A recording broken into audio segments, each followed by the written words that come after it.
9, and we shot 4 of those the last minute. So that's pretty much how the game went for 40 minutes. Have you spoken with anyone from the Big 12 office? Yeah. Was on the phone all day yesterday with them. So, and again, I go back to when referees have never seen us play. That's what happens, and that it occurred again. And it's a shame.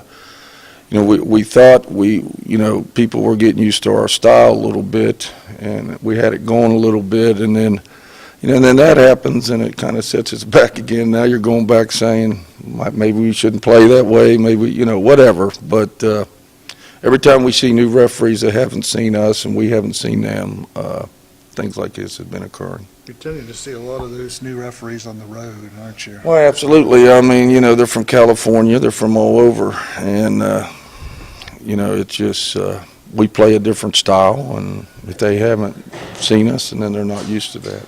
It's frustrating that you and your players, and maybe with officiating, you don't want them to use that as a crutch. No, absolutely not. No, we foul. I mean, it's not that we don't foul. We foul. But, come on. Not 42 times to 9.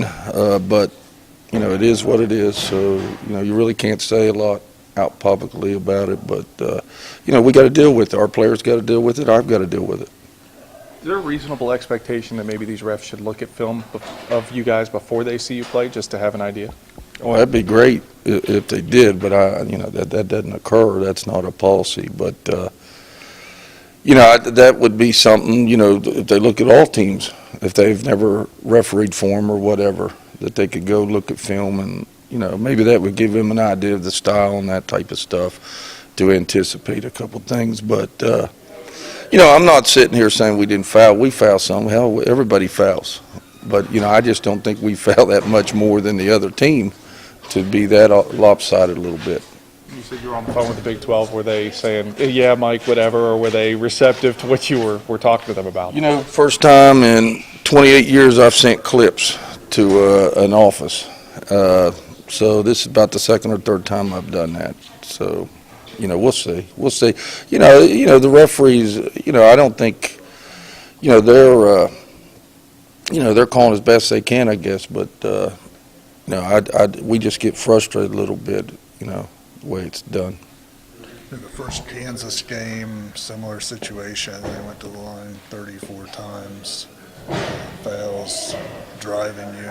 Yeah. Different things. Yeah, we just got to do a better job, keep our hands off people. And, again, the only thing I ask for, let's be consistent. Let's do it on both sides. If we put your hands on you, call the foul on us. If they put their hands on us, call the foul on them. And, that's something we got to – and if referees are calling it close, we got to be a little bit smarter. So, hopefully, we got to adjust a little bit. But, I do not want to make our players not aggressive and physical. And, that's I got to find a happy medium there.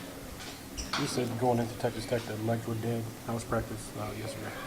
Practice was great yesterday after the last game. So, they were moving around, flying around great yesterday. I think they're disappointed in what happened at Texas Tech. We all are, and season's on the line. We don't have time to be tired, so we got to turn it around and get ready to play against Kansas. Got to get a split. Yeah, I mean, we just got to turn around and get it. This is a very, very important game for us. This is not meant to be, any way for an excuse, but now that you guys have been doing it and getting diverted and having to come down here, you had 24 hours here or so, and now you're leaving again. I mean, how's the travel taking a toll on you guys? Well, I think it does, especially when, it was nobody's fault. We couldn't fly into Bridgeport and then turn around and have to go to Pittsburgh, and then our bus driver had to drive all the way down there, and we ended up getting back at 5:30 in the morning. So, and then turn around, go to classes, like I said, and study our tutors and then practice, and then turn around this morning and leave. But that's the way the league's going to be. I mean, you're going to play, it's a longer distance, and your players just got to get used to that. And does it take a toll on you? Absolutely it does. Absolutely it does. I know it takes a toll on me, and I'm not playing. So, but, that's where your schedule is, and that's where you need to go. Would you be in favor of or talk to Oliver about seeing if there's any way to put 2 games together in a 2 or 3 day stretch where you can stay out there and according to NCAA rules, the way they're set now? Well, the NCAA, the good thing about it, the NCAA changed that rule for next year. August 1st, that rule has changed. Like if we had a trip, like, Texas Tech and Kansas, what we're doing right now, we would be able to fly directly to Kansas. So the NCAA has looked at that, and they've changed that come August 1st. I wish they would have changed it January 1st, but August 1st. And so next year, this will be a little bit better. Kansas game the first time around was a pretty even game for about 38 minutes, and then they pulled away in the last 2 minutes. What do you guys have to do differently this Well, game? the last 2 minutes, their little point guard took it right to us, just drove us and made plays. We just got to keep her out of the paint. Now, she's going to get to the paint. She's a great passer and a great scorer, but, we just got to we got to close it down. I'm a firm believer everybody's trying to drive us right now when I look at tape. So we're going to shut those lanes down a little bit, and now they're going to kick out, and hopefully they're not hitting threes. So, I mean, you're going to give something if you take something away. And we just got to see if they're hitting threes, and then we won't do it as much. If they're not, we'll continue to do it. But we got to keep her out of the lane. How much do you kind of hold Jess and what she does with all the hustle plays as an example to the rest of the team? Oh, we do it all the time. Rightfully so or not. I always say if everybody played as hard as Jess, we wouldn't have to have any problems. Jess, she plays as hard as any player I've ever had on the men or women's side. And she knows her role as well as any player I've ever had, and just comes in and I think sets the tone for the other players. If we're not moving, if there's nobody, getting up and down the floor, Jess comes in and, you look bad if you don't run with her. So it kind of makes you run with her and make you hustle like she does. She's not a starter as she was last year, but is her effectiveness, as far as a numbers perspective, pretty equal? Oh, yeah, absolutely. She's playing just as many minutes she did last year. And then, I like that energy off the bench. She comes off and gives us a whole lot of energy, and that's important that we have somebody off the bench giving us that. We've got about a month until the Big 12 tournament. What are you telling the girls as far as what they need to accomplish here in the next month to put themselves in the position you guys want to be in?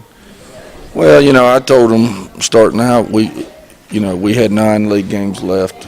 We had at least win 6 at the least, and so we've already lost 1. So, doing the math, we can only afford to lose a couple more, or, it'd be a hard time getting any NCAAs. But, our girls have great attitudes. Work ethic is great. I have no complaints with our players. I really don't. And we just got to stay focused and get through this first year, get through this, getting adjusted to everything, adjusted to the refereeing, adjusted to, all the travel and that type of stuff. But, I'm really positive about this team. I think we have a great chance to win 6 out of the last 9. I really do. If we stay focused, we continue to work hard.